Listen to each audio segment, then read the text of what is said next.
Time for David Makhura to ride off into the sunset. The Gauteng Premier has confirmed he'll resign from his position.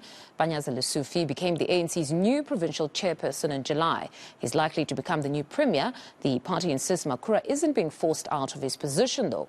But what does this mean for the province and the Executive Council? Well, political analyst Dr. Zamo Mbandlwa speaks to us now on this particular matter. Doctor, good morning and thank you very much for your time. You know, listening to that press briefing yesterday, it seems this particular ANC is intent on having a well-managed transition. I mean, Panyaza went as far as emphasizing the difference between a recall, a resignation and a managed handover. What did you make of that whole briefing? Thank you so much. Good morning to you and to the viewers at home. In fact, we must all agree that we are failing to, in South Africa, politicians are failing to manage the two centers of power. So this is a clear sign that the ANC itself as an organization cannot be able to manage the two centers of power. And if you look at, before we zoom in on what is happening and what does this mean for the people of Gauteng, we need to look at the motives behind the people that are contesting leadership positions in the ANC itself first. Because the main reason why people want to be in power is because they want to be in government.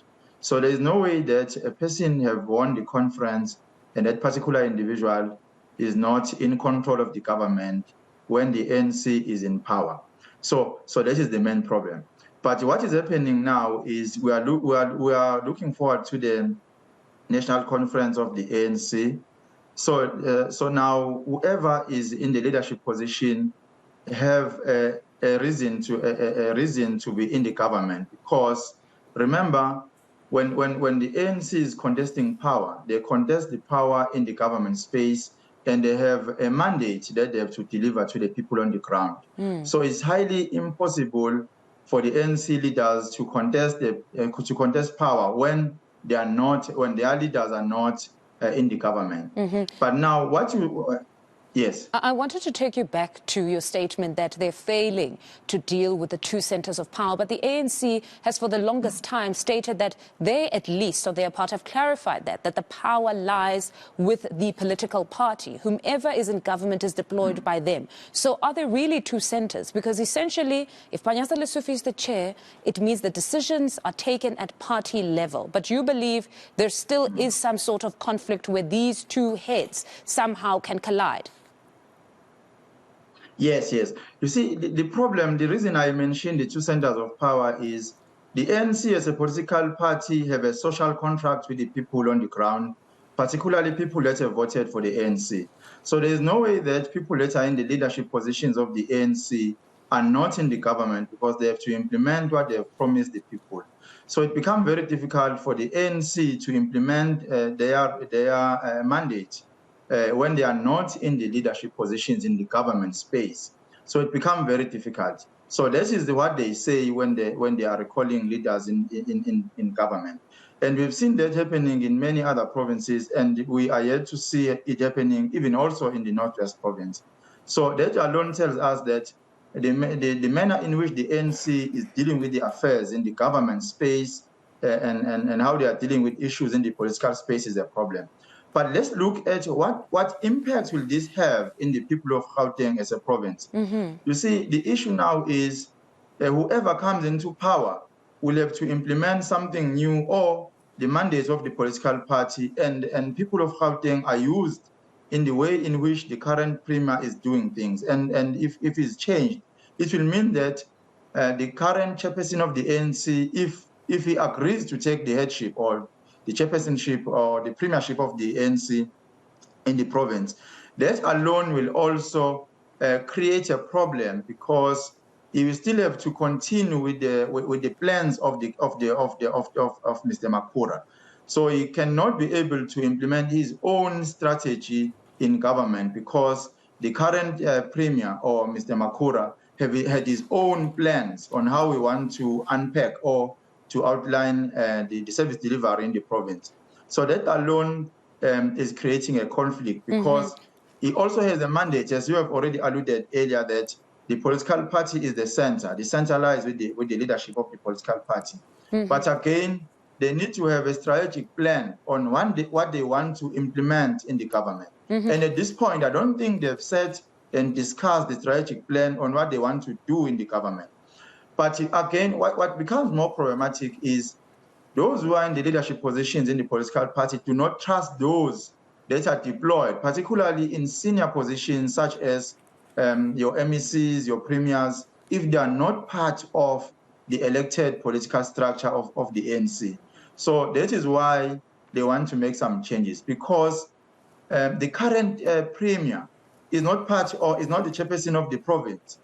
And as such, he cannot be trusted by the structure because he do not have a mandate of the political party itself. But can we not say that at the very least, apologies for interjecting there, but can we not say at the very least, this is still somewhat commendable in the interest of citizens of Gauteng to say, nevertheless, have a managed handover as opposed to abruptly removing him, perhaps? Is that not at least commendable in that respect, that to a certain degree, they fully or have an appreciation of the importance of this province? That, I mean, really, the GDP here, its contribution is significant. You cannot just have an abrupt change in your executive. Yeah, no, I fully agree with you. There need to be a proper handover. But if you look at what have transpired in the ANC, perhaps from national, how the former president was removed, former President Mbeki, how he was removed, he was not able to initiate a proper handover. If you look at the former president of the ANC, the recent former president, President Zuma, there was no process of formally initiating a handover. If you look at what has happened in the province of KwaZulu-Natal recently, when the premier was resigned and there's a new premier now, there was no proper handover. So in other words, political parties do not actually think about the people on the ground when they are taking decisions.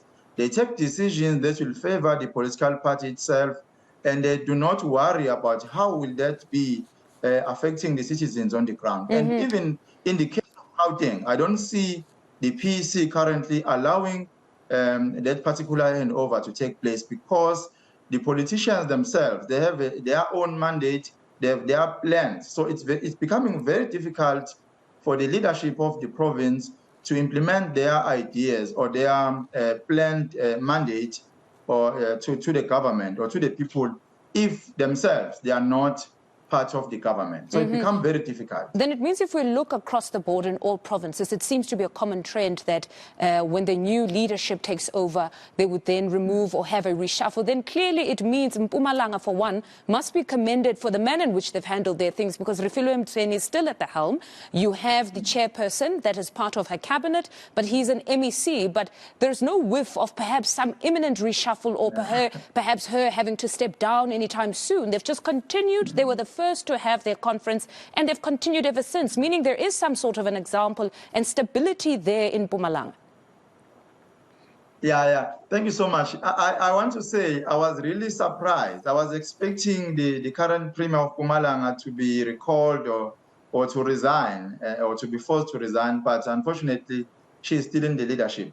But again, we cannot say she will still remain a premier post the national and provincial government elections in 2024.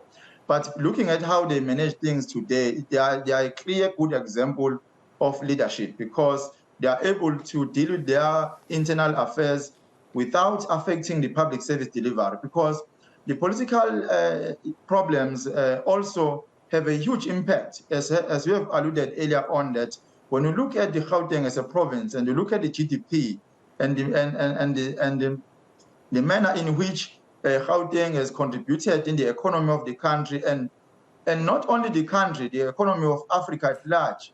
If you interfere with the affairs of Gauteng, it will mean that the market will be upset first and foremost, and there will be a lot of challenges on the ground between the societies themselves. Doctor, we've run out of time, unfortunately, but I did want to touch on this. Panyaza Lesufi also spoke about perhaps, or giving reasons as to why they've taken their time insofar as this matter is concerned of that smooth transition, saying they also had to consider where the current premier will be going. But if we look at Gauteng, analysts across the board have been stating that it seems they want to field too many candidates on the top 6? Would it be problematic, though, to have perhaps 3 coming from Gauteng, if it were possible?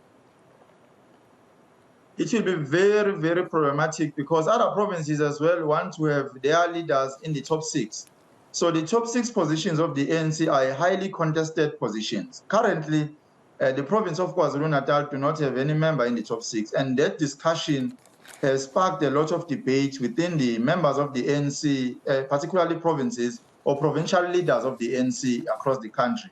So that alone is becoming a problem. And I don't see the ANC in the because currently they have members of the ANC from Gauteng who are leading in the ANC, particularly in the top 6 we have Mr. Paul Mashatile, who is coming from Gauteng. So of course, because it's his first term in his position currently, he might want to come back and lead the ANC in the national level. So there is no space currently for the Premier of Gauteng to lead in the top 6. However, he can lead in the NEC as a member of the NEC, and he can be deployed as a member of the parliament.